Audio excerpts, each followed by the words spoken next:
GameSHOUT Radio is property of GameSHOUT, a company of Red Planet LLC. All rights reserved. Executive producer, Andy Hodges. For live broadcast booking information, syndication, or advertising, email info@GameSHOUT.com. All comments expressed on the show are not necessarily those of GameSHOUT, Red Planet LLC, its advertisers, guests, or syndication affiliates. All music is licensed by ASCAP and BMI. Recordings of this broadcast prohibited without prior written consent. And welcome back to GameSHOUT Radio. This is all kinds of fun with Captain Maverick, Josh, and Simon over there in the corner. Guys, glad to see you today. Hi, Matt. What's up?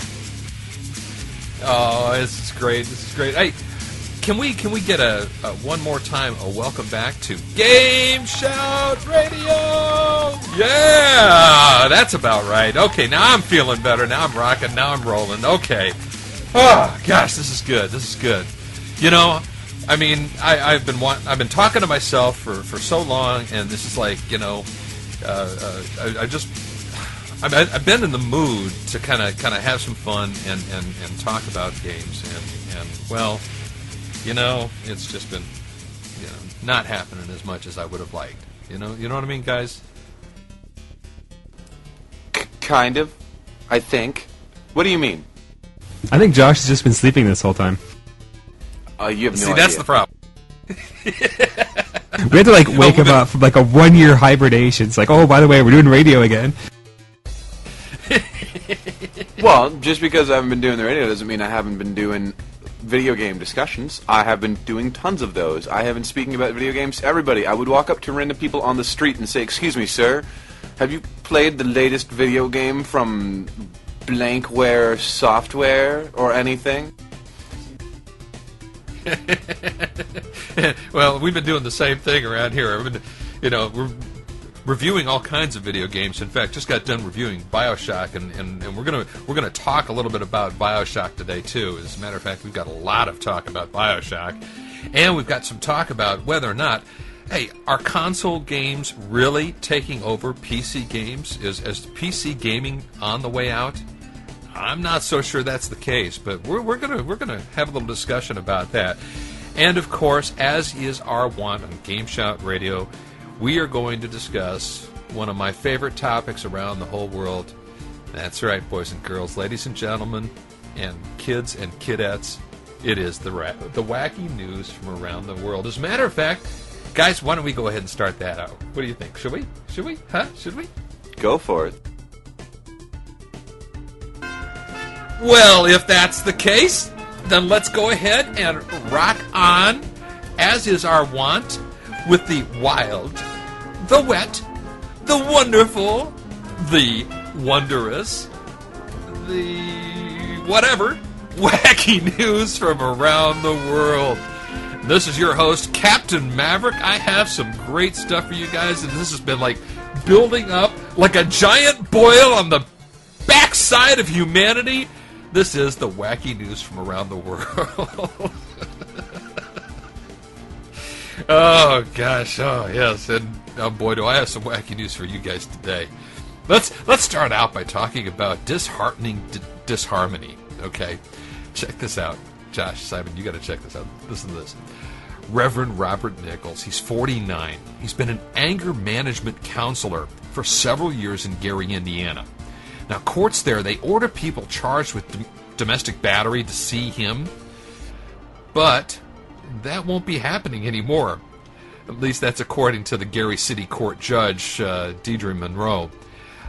You see, it's their policy that anyone working in the court system can't have criminal charges against them, and, well, Nichols has been arrested and charged with domestic battery after beating the hell out of his wife. Yeah. So now who do you see to help deal with that, right? I'm sorry, but you know, I mean, this is like a they should have like counselors in the middle of traffic jams in Los Angeles, you know, these anger management counselors. Well, let's go ahead and take it over to well, I think this is Romania. Yeah, as a matter of fact, it is. It's Romania. You know, you'd think that Romania would be a little bit behind the times. It's not. A sweet-toothed gang of Romanian burglars, they were caught after, yes, stealing candy from a baby. They grabbed a handful of lollipops during a break-in at a house, at this raid in Italy, and they dumped this half-eaten candy nearby. Okay? Police, they found and tested these lollipops, and they managed to match up this vital DNA evidence contained in the saliva. Now, police in Alexandria, they identified the 7-man gang which were behind 78 robberies in the area in the last 3 months. The lollies, they had been bought by the victims for their sweet-toothed toddler, and they were discarded after being half-eaten. Now, police spokesman, he said, officers found the lollipops just a few yards away from the house that they had robbed. Okay, guys, if you're going to break in and steal candy from a baby, don't throw the sticks or the candy away near the house. I mean, just, it doesn't make sense. It's stupid. I mean, haven't you ever watched CSI? My wife makes me watch it all the time now, okay? People test for DNA, okay? Jeez. All right, hey, and continuing with our stupid criminals, I don't know what to even title this. The title of the story is Girl Threatens Pals with a Spider. Okay? And I've seen people threaten people with a baseball bat. I've seen people threaten people with guns, knives, sticks, you know, all kinds of stuff. But, guys, have you ever threatened somebody with a spider? I think no. Yeah, I can't say I have. What about like a rubber spider? Does that count? Like I used to have this like really, really awesome rubber toy spider with like the wiggly legs and everything. It's like really big, thick body, and I used to like throw it at people, but I don't think that counts. I wonder if you could go to jail for that, because if you could, my mom, well, she could have thrown me in jail a long time ago. Okay, here's the deal. This teenage Romanian girl, we're back in Romania again, she collects spiders. She faces charges on assault with a deadly weapon after threatening her pals with a pet tarantula. Now, her name is Daniela. She's 17, and she's from eastern Romania. She carried this pet with her. She bought it on holiday in Australia in this plastic box. And well, she threatened school pals that it would bite them until one of them, these pals, had raised an alarm with the teacher. And, well, the teacher kind of freaked out, I guess. She called the police, and police seized several smaller but equally dangerous spiders. And they kept, you know, this little girl kept in glass cages at her home. I mean, come on. They're pets, you know? Cuddly little spiders. Spiders. I hate spiders. Hey, Soulrift, keep your plastic spider at home, okay? I hate spiders. I really do. I hate them, hate them, hate them, hate them. I lost it like years ago. I have no idea where it's hiding. I could like open a drawer someday and like, bang, there's a spider right there. Ooh, ooh, ooh, ooh.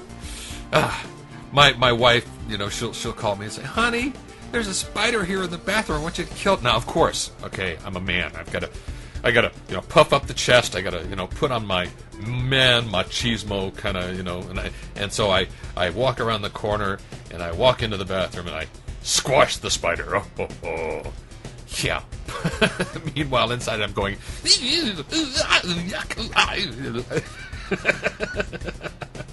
All right, hey, let's go from Romania, same part of the world here. Let's go over to Moscow.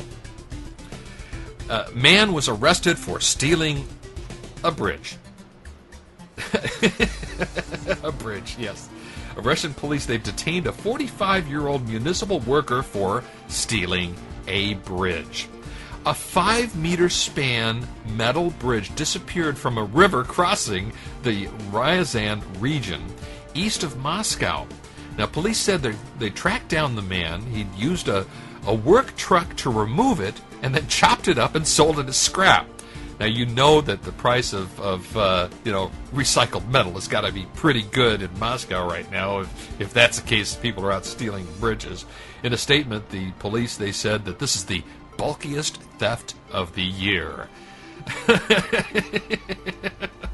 Jeez. Stealing a bridge. Okay, well, that's not as bad as this not so bulky theft out of Berlin. A thief steals a briefcase and then throws it away after taking out, some not so expensive contents, and then leaves a couple of envelopes in it containing $13,600 in cash. Yep. The police spokesman said that they thought that the thief might be just a little bit annoyed. The case's owner, a 57-year-old Iranian businessman, had reported it missing and prepared to board a flight to Dusseldorf. A police woman later found the briefcase. It was ransacked, but still containing the 2 cash-filled envelopes. Jeez. Okay, now you guys like checking out some of these videos on YouTube, right? And I know a lot of you people make videos for YouTube, okay? And I love some of these videos. Really cool stuff. But look, you've got to be careful on what you put on YouTube. You really have to. If you're going to put something on YouTube, do not put something on YouTube that could get you arrested. So, again, in our stupid criminals file, a teenage driver was held over for doing 140 miles an hour and put it up on YouTube. Yep, out of London, a teenage driver was arrested on suspicion of having posted a video of himself on YouTube driving at speeds of more than 140 miles an hour. The car, a Ford Escort. Okay, now wait a minute. Pause this for a minute. How many Ford Escorts do you know that can actually do 140 miles an hour? Okay, I don't know of even one. I've never seen a Ford Escort that can do 140. What's their terminal velocity when they're flying from the sky? That's a good point. Okay, that is a good point. Falling out of the sky, that could be a different story. Okay, but this says that it was filmed on the A76 single carriageway road in southwest Scotland. So it's not falling out of the sky. It was actually driving at 140 miles an hour. Doesn't make sense to me. So, yeah, they detained a 19-year-old that has not been named. Sergeant McClanahan from the Roads Policing Unit at Dumfries in Galloway Police, he described it as, quote-unquote, completely foolish behavior. Duh. Okay, not only did he endanger his own life, but the life of other road users. It is unacceptable to post a recording of such driving on the internet, and it is entirely stupid. Again, duh, okay? I mean, just duh, and duh. I mean, look, 1 in 3 fatal accidents involves drivers under the age of 25. Seriously, all right? But I guess it'd have to be even more stupid to post even that on YouTube, but okay. Young men in particular really do seem to think they're invincible behind the wheel, and that's just a fact, all right? But, okay, moving on. That isn't even our moron of the month, okay? Let's talk about our moron of the month. This guy is absolutely, totally amazing, okay? During the robbery of a 7-Eleven convenience store in Gloucester, Mass., okay, the clerk grabs a hammer and fights back, hitting the robber several times, causing several wounds. The robber runs off and leaves his dog behind. Okay? The dog's there. Robber runs away. Okay, you know what's going to happen next, right, guys? What do you think's going to happen next? Dog runs back to man? That's exactly right. The police, they let the dog go. They follow the dog right to the home, to the owner's roommate, who said that the guy who owns the dog just had gotten out of jail, serving time for, of course, you guessed it, robbery, and had gone to take the dog for a walk. Now, officers returned to the store, and they spotted a bloody man trying to hide. The store clerk, of course, identified him as the robber. Police were able to identify the bloodied man as Ricky Marshall Jr., 27, which really wasn't that terribly difficult a task. You see, you remember he just got out of jail? He still had his jail ID tag on him, so... And it better, he better get used to wearing it, because, well, he's going to be wearing it for a long time to come. Okay, just a couple more quick stories here. Oh, gosh. I've got two stories that are ew stories, okay? And I don't know, guys. I'm going to let you decide which one you want to go with, okay? X rips off man's tackle, or sisters keep dead mum in fridge for 10 years. Which one would you rather hear? Oh, man, the choices. Yeah, I'm not even going to touch that one. Well, I because of the pain that I'm feeling right now, thinking about the man getting his tackle being ripped off by this woman with her bare hands, I'm going to put that one over to the side. And let's go to the sisters who keep the dead mum in the fridge for 10 years, okay? Because this is the ooh story of the week. I mean, this is something completely off the wall. These two sisters, this is in London, they kept their mother in an undertaker's fridge for 10 years just so that they can visit her every weekend. Josephine and, here I go with this name again, Velma Lamas. Now, they couldn't bear to bury their mum, Annie, after she died in 1997 at aged 84. Now, instead, they shelled out more than £13,000 to keep her on cold storage at the funeral parlor. Now, Josephine, she's 59 at Cheswick, and Velma, she's 52 of Harrow. They make separate visits weekly to sit with Annie in the parlor's chapel. Now, a family source said enough is enough. They don't seem to think what they're doing is in any way bizarre, but it's disturbing. Well, a post-mortem exam revealed that Annie died from an embolism, but the sisters, they were unhappy with the findings. They pay £20 a week to keep Annie in the fridge at the undertaker's. And this is just west of London. They've also coughed up more than 2,000 on 5 wooden coffins that have rotted away over the years. And another £800 has been spent on makeup. Now, the funeral director, he said that no laws saying that there's no laws that say that, people can't keep a corpse for years after registering the death.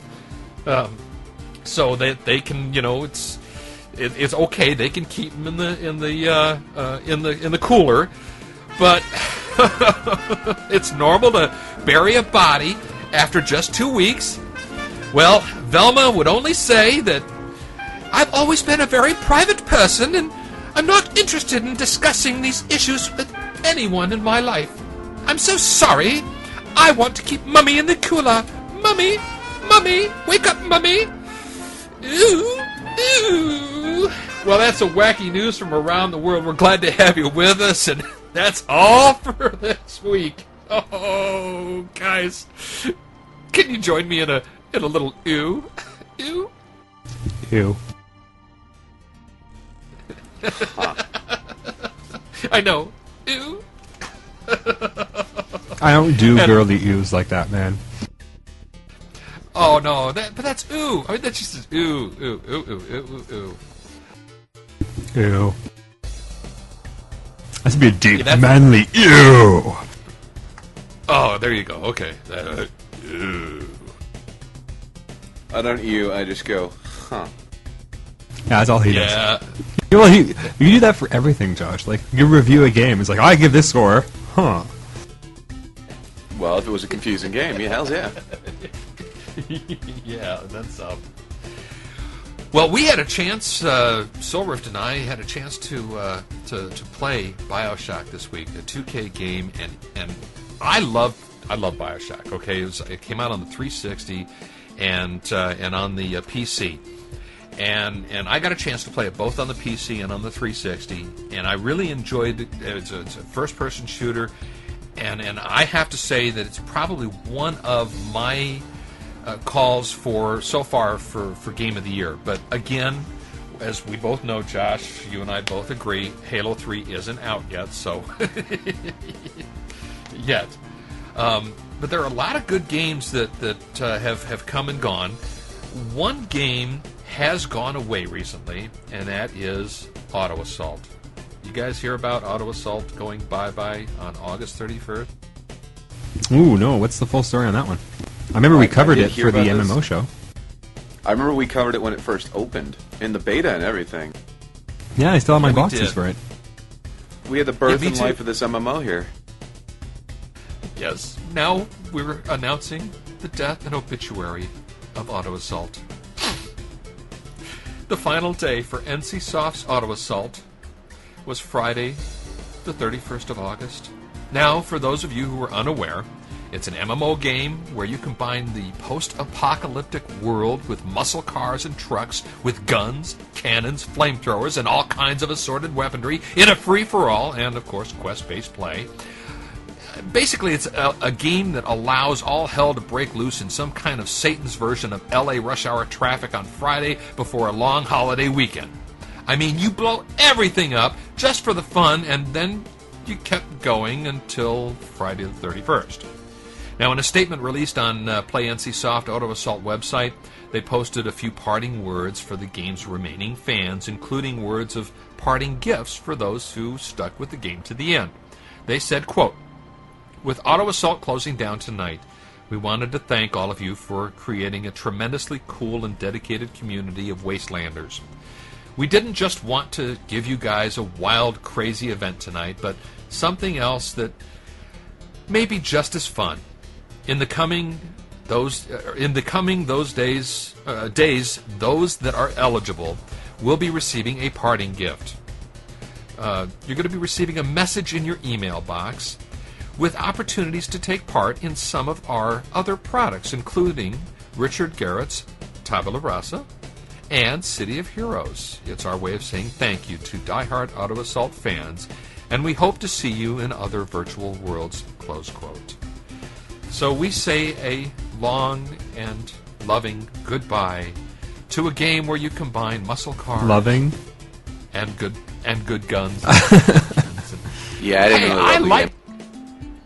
Well, I like guns and cars, so I kind of like the game. I remember when that came out, I had a lot of criticisms when we started playing it and we started talking about it on the MMO show, and a lot of the problems I had with it were sort of the adaptation of this kind of a game to the MMO market. And I kept saying, boy, if they had just took this idea and made a single-player game out of it with like a multiplayer component, they could have made something really good, but it just didn't work as an MMO. Yeah, I think Soulrift and I completely and 100% agreed with that.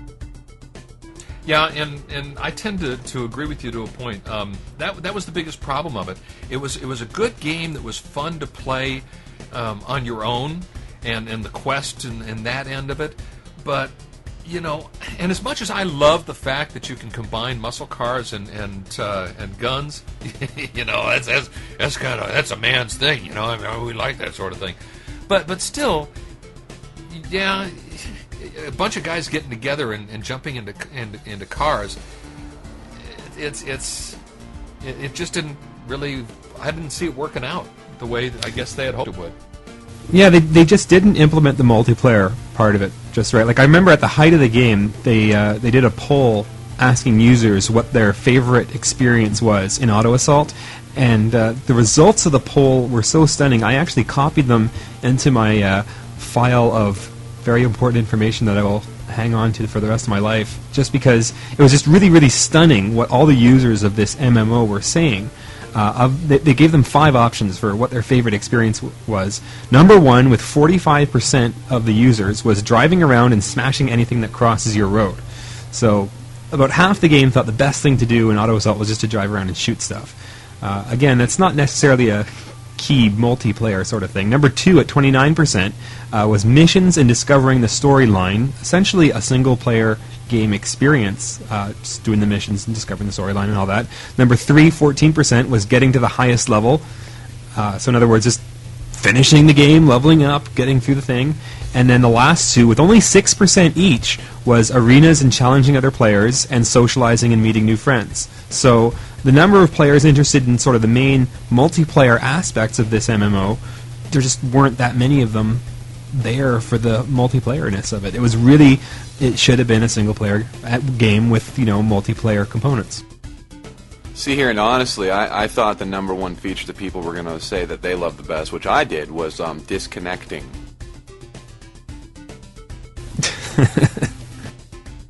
Yeah, I hated that game. A lot. I like the feel of it. Driving the cars, the controls were easy, the sort of the arcs of fire, the leveling up. It was a neat way of doing an RPG system. It just didn't work as in an MMO, and the progression was slow. The skills weren't cool. It's not like you really wanted to level up to get something, and the weapons were very random. It was very, very random, and you got very small little upgrades. It didn't have the oomph, the feeling of picking up like an epic weapon in World of Warcraft. Well, that's true, and you're right. The weapons were really kind of haphazard. You didn't seem to get. It wasn't like you were getting what you really wanted. You didn't have enough of them. You only had like 2 or 3 slots. You couldn't put like 10 cannons on your thing and shoot in all directions. But anyways, Auto Assault is dead. There's no point in beating this horse over and over again.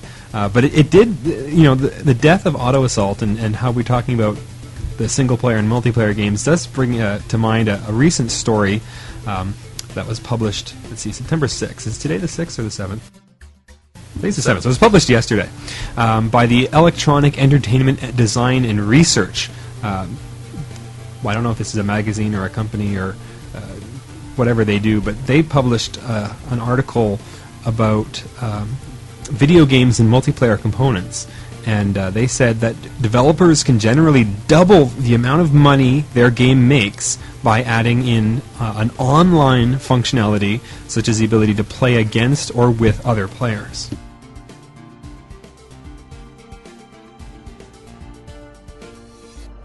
That just like that, they make that much money by adding the online. Double the amount of money the game makes by adding online play. Not just multiplayer, not like just split-screen multiplayer, but by adding online multiplayer.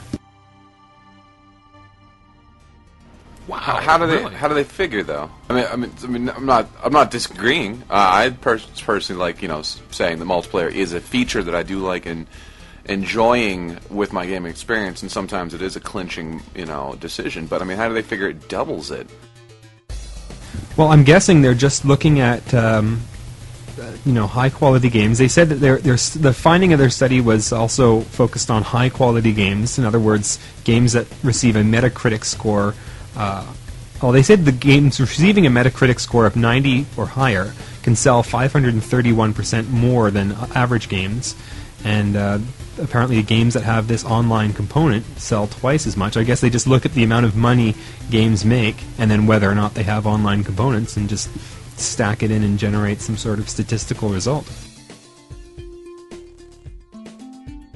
But still, it's an interesting article because a lot of games haven't been having multiplayer, or a lot of games sort of have kind of crappy multiplayer thrown in. There's a lot of games, one game that comes to mind is Resistance Fall of Man for the PlayStation 3, because my friend and I like playing that co-op together. But you can't play it co-op over the internet. You can only play competitively over the internet.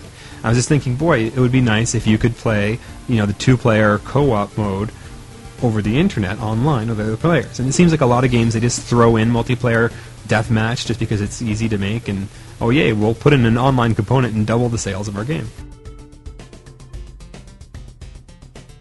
It makes sense, because when you would make that available, it would definitely increase the replayability of the game. I mean, because you'd want to play it over and over again. I love a competitive mode, a cooperative mode on a lot of these games. I mean, it'd be a blast to you and Josh and I Josh and I especially, to go in and play a co-op mode in Halo 3, for example. I mean, because I could use the help. Well, the thing is that, lengthening the lifespan of a game isn't going to make the company more money, because they've already sold you the game. They don't need you to keep playing it. Once they sell you the game, you don't have to play it at all for them to make all their money off of it. But with online games, players tend to go out and get their friends to get the game. Like person A, B, and C have Halo 3, they get D, E, and F to go buy Halo 3 to go play with them online. Whereas split-screen multiplayer, only one guy needs to own the game for everyone to go over to his house and play split-screen. Well, also bear in mind the latest edition of downloadable content on such consoles as the Xbox 360 with games like Gears of War. Online multiplayer also, makes people say, well, hey, I want to buy some more maps. Therefore, they're going to download and purchase these new maps for this game. Also for Halo 2. Exactly. And, of course, games that have online multiplayer fees, like MMOs, or games like on Xbox 360 where you have to buy the premium service.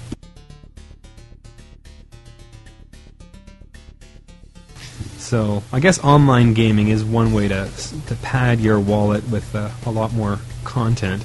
Although sometimes these add-ons and content, even when games aren't online, they seem a bit fishy. Like I think that didn't they make Spider-Man 3, and then you could spend an extra $1 on costumes to play with single-player mode? I don't remember if they did. It seems to ring a bell, though. I know with Ninja Gate and Sigma, a game I just recently reviewed, you can see that at GameSHOUT.com, and I gave it a very high score, but one of the sort of added features that they were going to put in for the PlayStation 3 version is what's called Weapon Master Mode, which is sort of these survival missions where you have preset selections of weapons, and you've got to survive using those weapons against the monsters that they pit you against, as opposed to the single-player game or the standard game where you get to pick what weapon you use against whatever foe you face.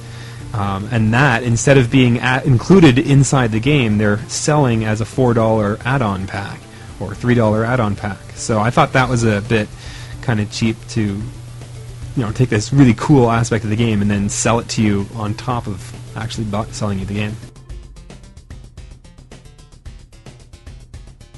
Yeah, that is kind of shady.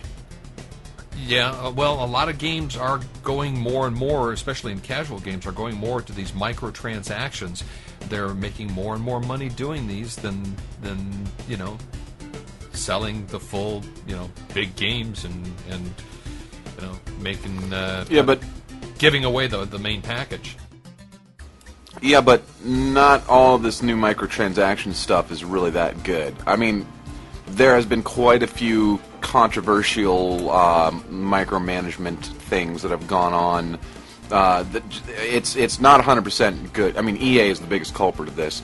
How about not releasing the entire game and then releasing the rest of the code for download? How cool is that? No. Oh, what game was that?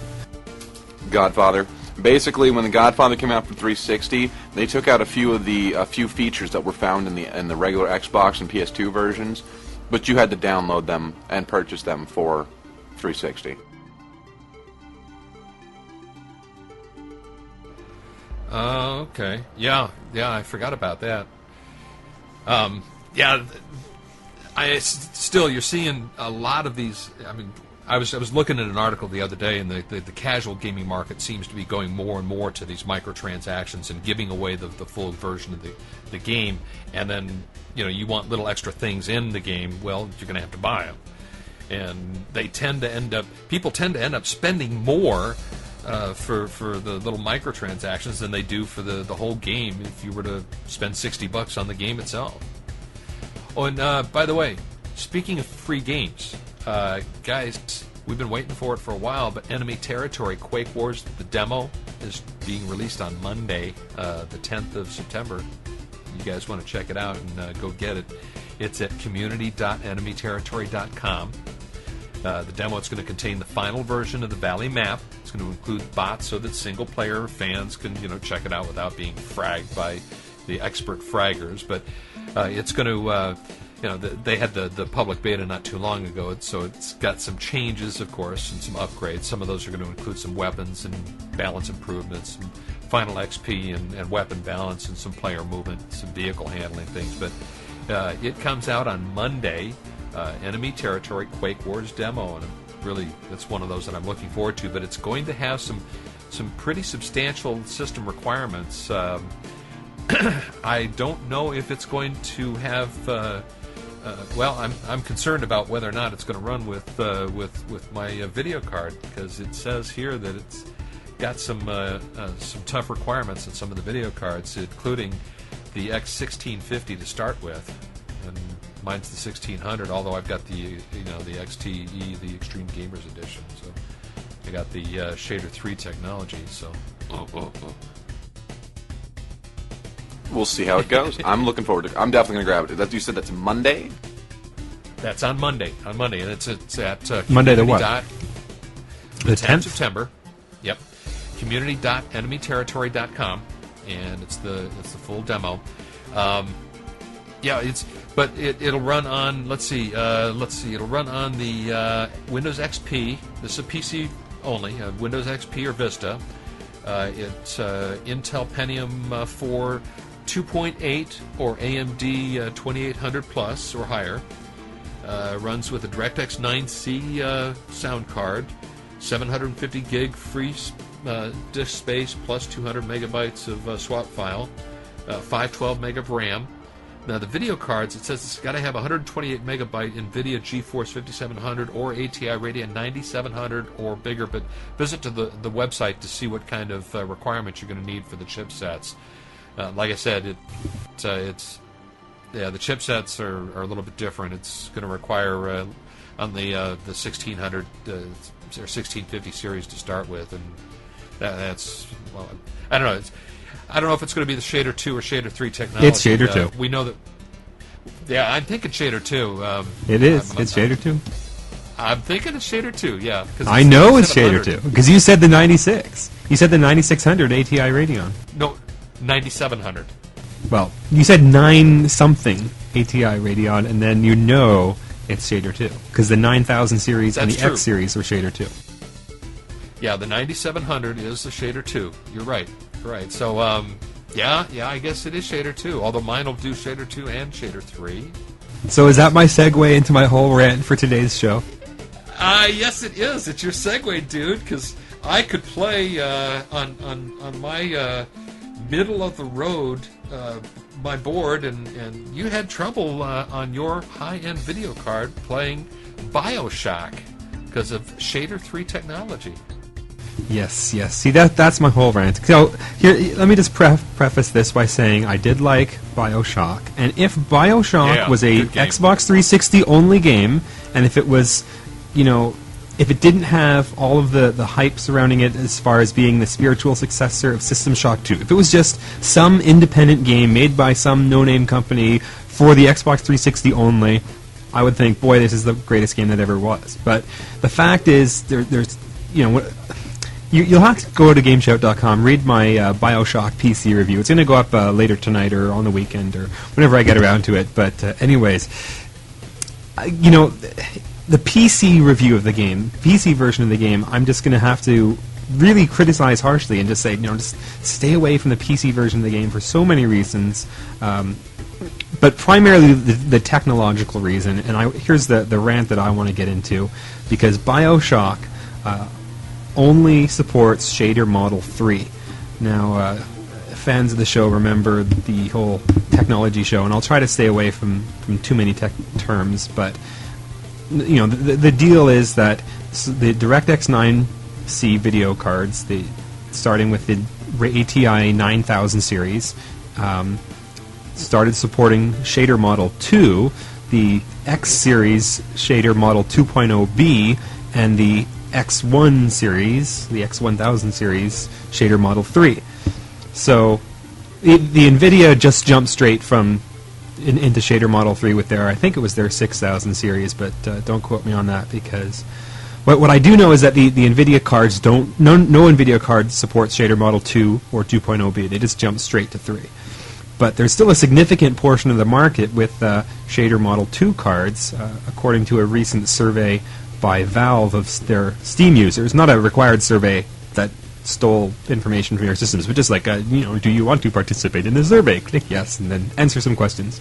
And in that survey, over 1 million users, only 53% had Shader Model 3 cards, and some 24% had Shader Model 2 or 2.0b cards. So it's a very significant portion of the market. It's a good quarter of the PC gaming market has an ATI Radeon 9000 series or X series video card, including me with my ATI Radeon X800 Pro, which is a perfectly good card and perfectly capable of running BioShock if it had support for Shader Model 2. And here's the thing, BioShock doesn't.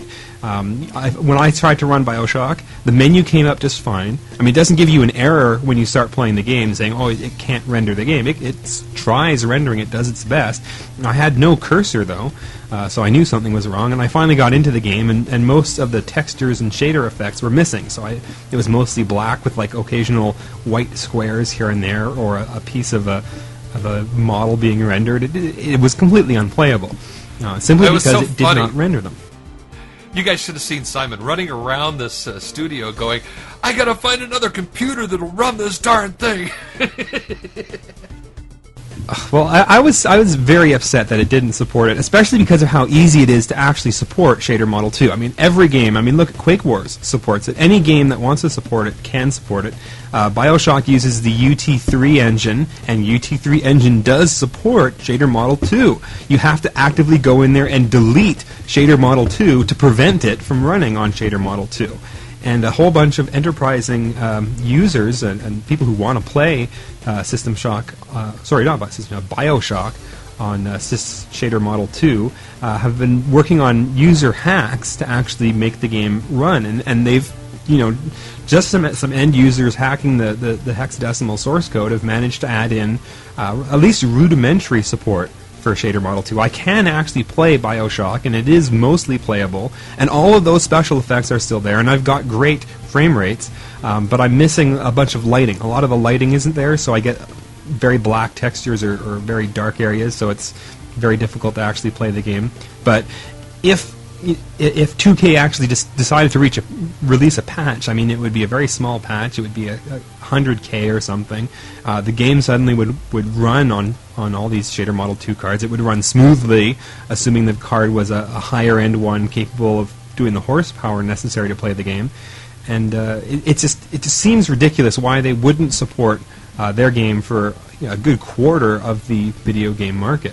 Especially when it's so easy to do, and I've heard rumors that a 2K employee, when asked about this, managed to produce a playable version of the game with Shader Model 2 in only 20 minutes. It only took them 20 minutes to make the game Shader Model 2 compatible, and yet they won't release the patch. Now this is despite the efforts of the community to produce those Shader Model 2 hacks, and there's also a petition that's going on at petitiononline.com. Someone set up a petition so that Irrational and 2K would endorse an official BioShock PC patch for Shader Model 2, and they've got 6,730 signatures so far. I'm 5,000 something in that list if you want to look me up. So there's a lot of people that want it. It's so easy to make it. I just can't understand why they don't have support for Shader Model 3. Shader Model 2. I know, but and you look at it on my box with Shader 3, and I'm telling you, it looks beautiful. It does. No, but here's the thing. What I'm telling you is that it would look just as nice on my computer if they supported it properly. I know what you're saying. But when you look at it on my box, it looks almost as nice. I think it looks better than it does on the HD in the break room on the 360. So go figure. They're just not. I can only figure out two reasons why they don't support Shader Model 2. First of all, the only games so far that don't support Shader Model 2, that are Shader Model 3 only, are Xbox 360 games ported to PC. There's two other ones, both Tom Clancy games, Splinter Cell Double Agent and Rainbow Six Vegas. Those two games are Shader Model 3 only, and they are, of course, Xbox 360 games ported to PC. So maybe somewhere along the line, when you port a game to PC from the Xbox 360, Microsoft says, no support for Shader Model 2 or 2.0. You gotta stick with 3. For you. Yeah, exactly. It's like, oh, heaven forbid. One would assume that's up to the actual developer of the game. That has nothing to do with Microsoft. Yeah, exactly. It just doesn't seem sensible, especially because Microsoft is trying to push this whole games for Windows thing, and the X800 and other cards of its ilk are perfectly suitable for running Vista. I mean, assuming you're not going to buy a new computer that's got one of those old cards and a new Windows Vista in it, but you can still buy Vista and install it on that sort of a computer. So what it's starting to sound like is you're not angry at Microsoft or the Xbox 360. In fact, you're actually angry at lazy developers such as Ubisoft and Irrational. Well, it doesn't seem to be an issue of laziness either, because you actually have to remove support from the engine that they're using in order to end up at it had to be a conscious decision. Someone had to say, someone go into the code and remove support for 2.0 and 2.0b and make it a 3.0 only game.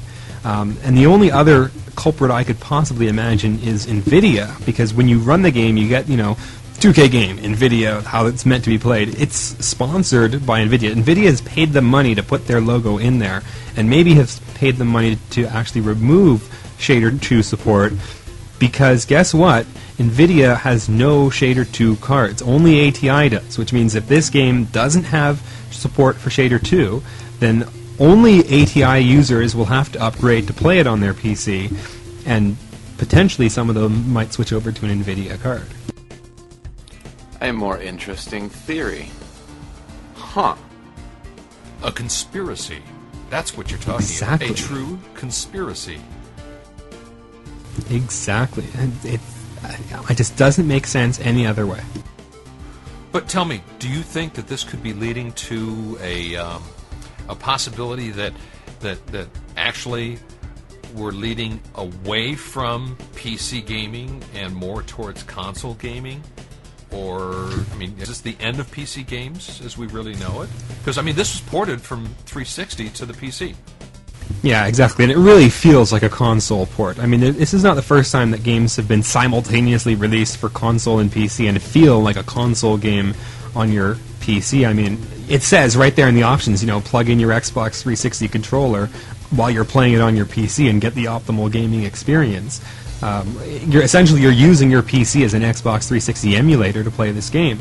It just seems like, it's a long history. There's been a lot of games for so many years. In fact, I don't want to get too far off track because, in my PC review, I'm going to be talking about System Shock 2 leading to BioShock and its paired game, the Deus Ex, which also went to the Xbox and then was ported back to PC and also had technical problems.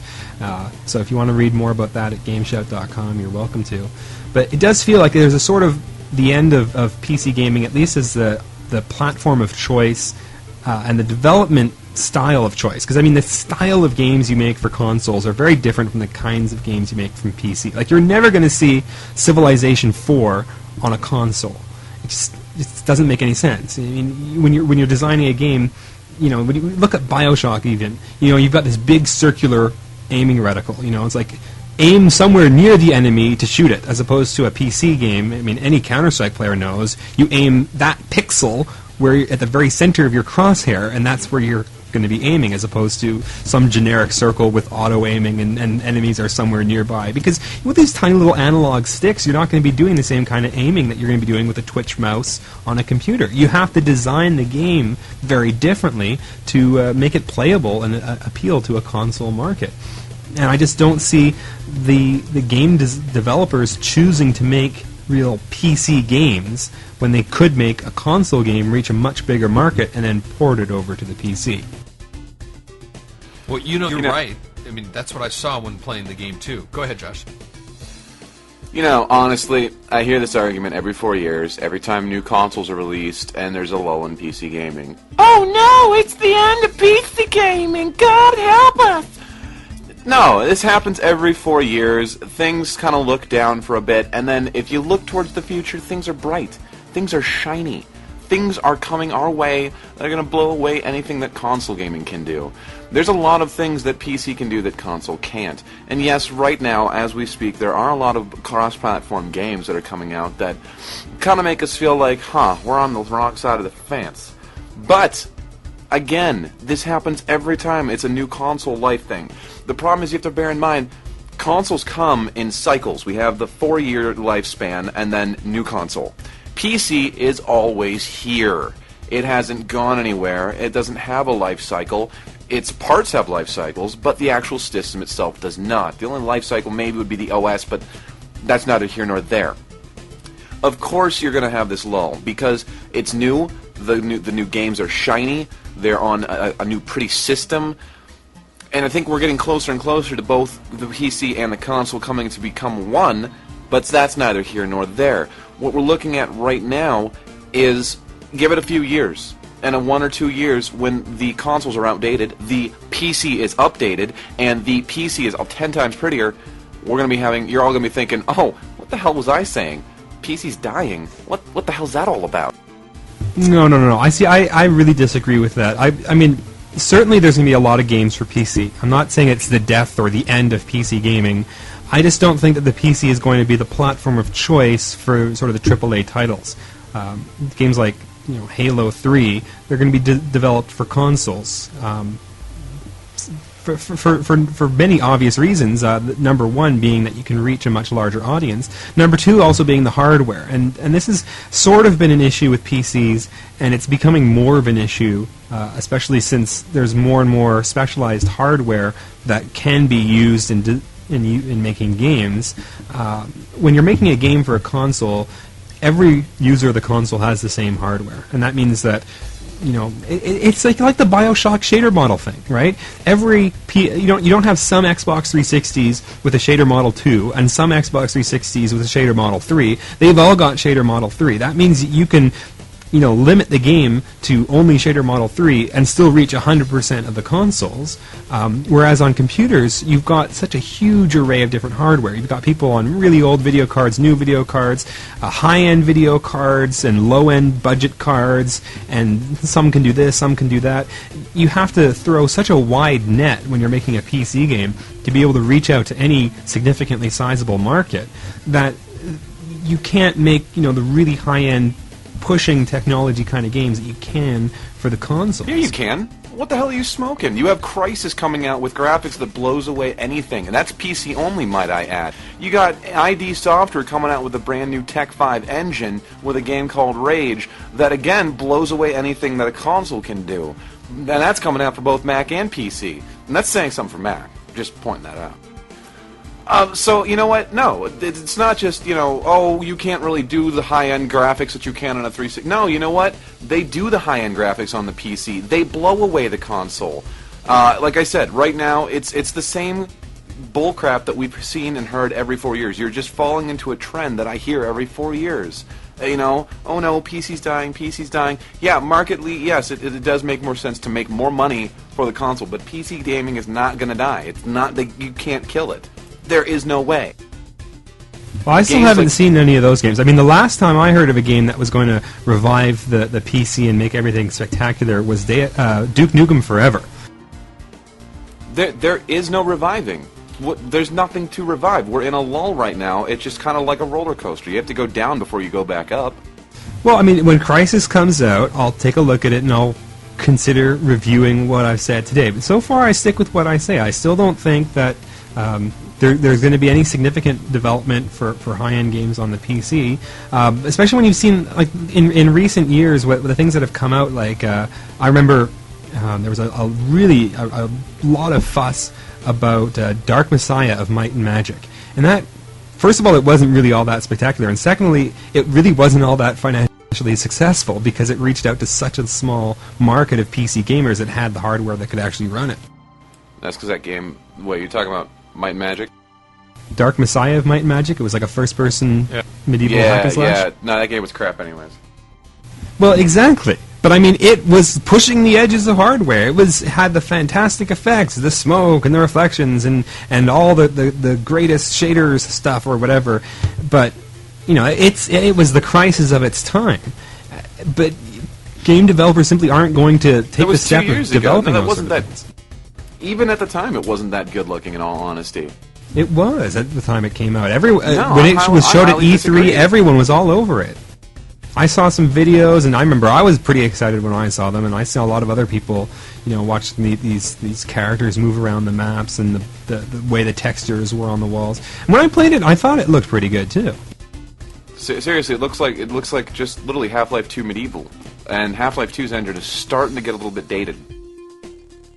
And I just, you know, the amount of money you can make by reaching out to a small fragment of people that can afford to buy $2,000 or $3,000 computers versus, you know, I mean, people complain about the PS3 being expensive. Oh no, it's like $500. But I mean, you're going to spend 3 or 4 times as much to get a computer that can actually run the equivalent type of games. So, you know, when you think about it from a financial perspective, console gaming seems to be where it's at. Except that the highest selling game right now is The Sims, a PC game. Right, well, I'm not arguing against PC games. I'm saying casual games are going fine. I'm saying they're not going to be developing... I mean, look at graphics of Sims. Is Sims pushing the highest-end graphics with the greatest 3D effects and the shaders and all that? Or is it's like a really simple game that's fun to play on a PC? I mean, I thought Civ 4 was a great game. It doesn't push the graphics. It's not, you know, a world-breaking, amazing-looking game, but it's a lot of fun, and it's a great PC game. See, I'm saying just give it some time here. PC gaming will come around. There's nothing to worry about. I'm not worried. There's nothing to worry about. All right, well, we'll come back to this. Maybe we'll get our listeners to send us some emails, and then we'll see what they have to say about the future of PC versus console gaming. That's right. If you've got an opinion, I want you to go ahead and shoot it to us at news@gameshout.com. That's news@gameshout.com. You get right to us, and we're going to find out what you've got to say, too. As a couple of side notes, MTV and EA Games and Harmonix are taking Rock Band on a multi-city tour. If you get a chance to see this is going to be awesome. It's starting out in Las Vegas on September 9th through the 16th at the... MTV at the MTV Music Awards. It's going to be running all across the country through December 13th. You guys got to check that out. Then we have, analysts are predicting the PS3 price drop. All of this news and more is on GameShout.com. So I want to thank you guys for joining us. Simon, Josh, I want to thank you guys for your input. We are ready to wrap this up, and you can join us again next week on the same GameShout time, same GameShout channel. Thanks, guys. This is GameShout Radio, the #1 talk game station in the world. Visit GameShout.com for more info. GameShout.